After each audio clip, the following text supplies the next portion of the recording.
मुंबई, सपनों का शहर, उम्मीदों का शहर। लेकिन इस चमक धमक के पीछे एक अंधेरी सच्चाई भी थी, परछाइयों और फुसफुसाहट की दुनिया।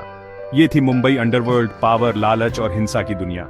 ये वो दुनिया थी जहां रातों रात किस्मत बनती और बिगड़ती थी, जहां वफादारी बदलती रहती थी और विश्वासघात हमेशा बना रहता था। ये कहानी है इस जुर्म की हुकूमत के उतार चढ़ाव की।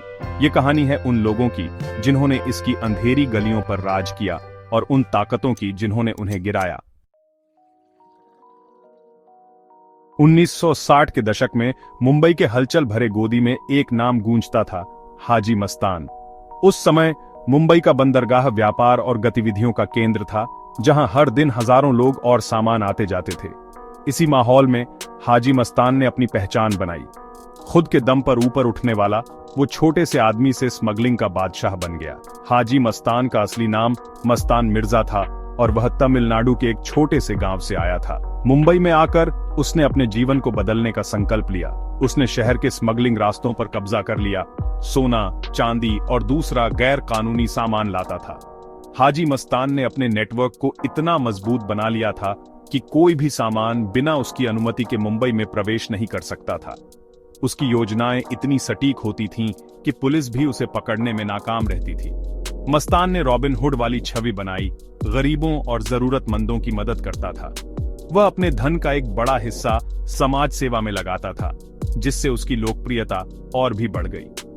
लोग उसे एक मसीहा के रूप में देखने लगे, जो उनकी समस्याओं का समाधान कर सकता था। वो अपने करिश्मे, तेज दिमाग और बेरहम रवैये के लिए जाना जाता था।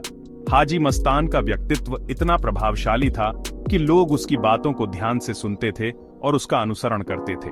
उसकी चालाकी और रणनीति ने उसे मुंबई के अंडरवर्ल्ड का एक प्रमुख चेहरा बना दिया। उसकी बात कानून थी और उसका असर गोदी के बाहर तक था, बॉलीवुड और यहाँ तक कि राजनीति तक में भी। हाजी मस्तान ने न केवल अंडरवर्ल्ड में बल्कि बॉलीवुड और राजनीति में भी अपनी पकड़ बना ली थी। कई फिल्मी सितारे और राजनेता उसके संपर्क में थे और उसकी सलाह को महत्व देते थे। इस प्रकार हाजी मस्तान ने अपने जीवन में एक ऐसा मुकाम हासिल किया जो बहुत कम लोग कर पाते हैं।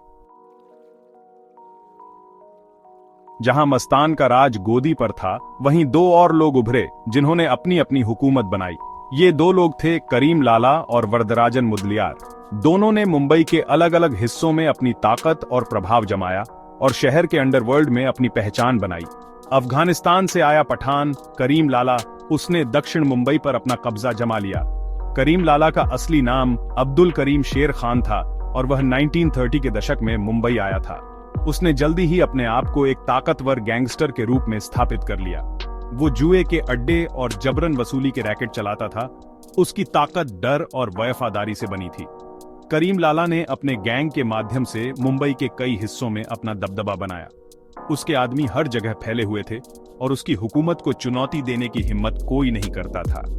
इसके विपरीत मिल में काम करने वाला वरदराजन मुदलियार धारावी की विशाल झुग्गी बस्तियों में उभरा।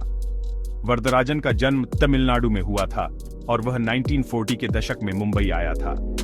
उसने धारावी में अपने आप को एक नेता के रूप में स्थापित किया और धीरे धीरे अंडरवर्ल्ड में अपनी जगह बनाई। उसने शहर के गैर कानूनी शराब के व्यापार पर नियंत्रण कर लिया और अपने गुस्सैल स्वभाव और राजनेताओं से अपने करीबी संबंधों के लिए जाना जाता था। वरदराजन ने अपने प्रभाव का इस्तेमाल करके कई राजनेताओं और पुलिस अधिकारियों को अपने पक्ष में कर लिया। उसकी ताकत और प्रभाव ने उसे मुंबई के अंडरवर्ल्ड का एक महत्वपूर्ण हिस्सा बना दिया। दोनों गैंगस्टरों ने अपने अपने तरीकों से मुंबई के अंडरवर्ल्ड में अपनी जगह बनाई और शहर के इतिहास में अपनी छाप छोड़ी। 1970 का दशक मुंबई को इन तीन ताकतवर हस्तियों की गिरफ्त में देखा। मस्तान, लाला और मुदलियार, हर एक का अपने अपने इलाकों पर कब्जा था। उनके काम ताकत और रसूख के जटिल जाल में उलझे हुए थे। उन्होंने शहर के अंडरवर्ल्ड को नियंत्रित किया। उनकी पहुंच मुंबई के जीवन के हर पहलू तक थी। बिजनेस वाले उन्हें प्रोटेक्शन मनी देते थे, नेता उनका समर्थन चाहते थे, पुलिस उनकी ताकत के आगे बेबस लगती थी, शहर उनका था। बदलते दौर, दाऊद इब्राहिम का उदय। यह कहानी है एक ऐसे व्यक्ति की जिसने मुंबई के अंडरवर्ल्ड को अपने तरीके से बदल दिया। 80 के दशक में हिंसा का एक नया दौर शुरू हुआ।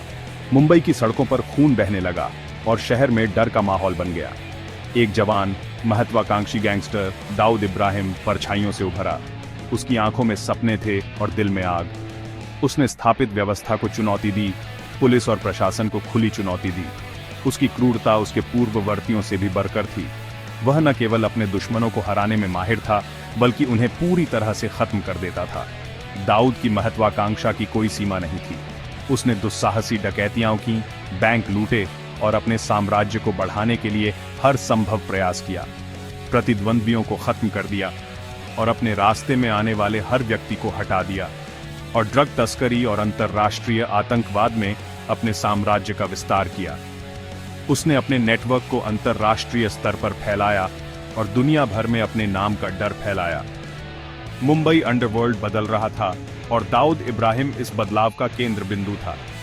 और जो कोई भी दाऊद के उदय का विरोध करने की हिम्मत करता था, उसकी लाशें सड़कों पर बिछ जाती थीं। दाऊद का नाम अब केवल एक व्यक्ति का नहीं, बल्कि एक युग का प्रतीक बन चुका था।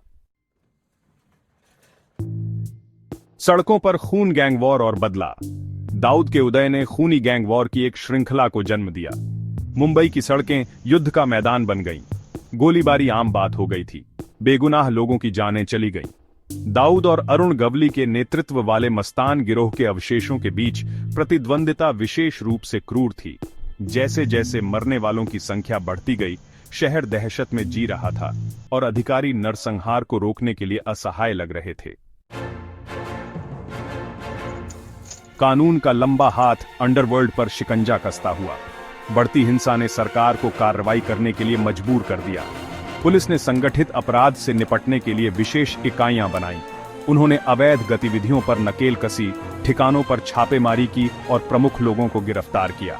अंडरवर्ल्ड, जो बिना किसी रोक टोक के काम करने का आदी था, ने खुद को एक दृढ़ दुश्मन का सामना करते हुए पाया। धीरे धीरे पासा पलटने लगा। एक नई सहस्राब्दी, एक नया मुंबई। नई सहस्राब्दी की शुरुआत ने एक बदली हुई मुंबई को देखा। अंडरवर्ल्ड की पकड़ कमजोर हो गई थी।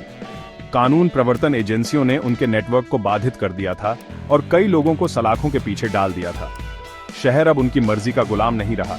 हालांकि अंडरवर्ल्ड का प्रभाव पूरी तरह से समाप्त नहीं हुआ था। इसने बस खुद को ढाल लिया था। इसके जाल नए उपक्रमों तक पहुंच गए थे। इसकी उपस्थिति अभी भी शहर के अंडरबेली में महसूस की जाती थी।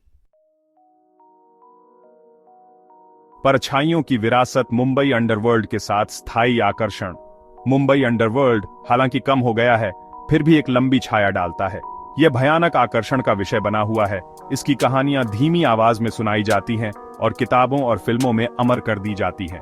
मस्तान, लाला, मुदलियार और दाऊद के नाम अभी भी विस्मय और भय का मिश्रण पैदा करते हैं। उनकी कहानी महत्वाकांक्षा, लालच और हिंसा की एक सतर्क कहानी, शांति की नाजुकता और प्रकाश और छाया के बीच निरंतर लड़ाई की याद दिलाती है।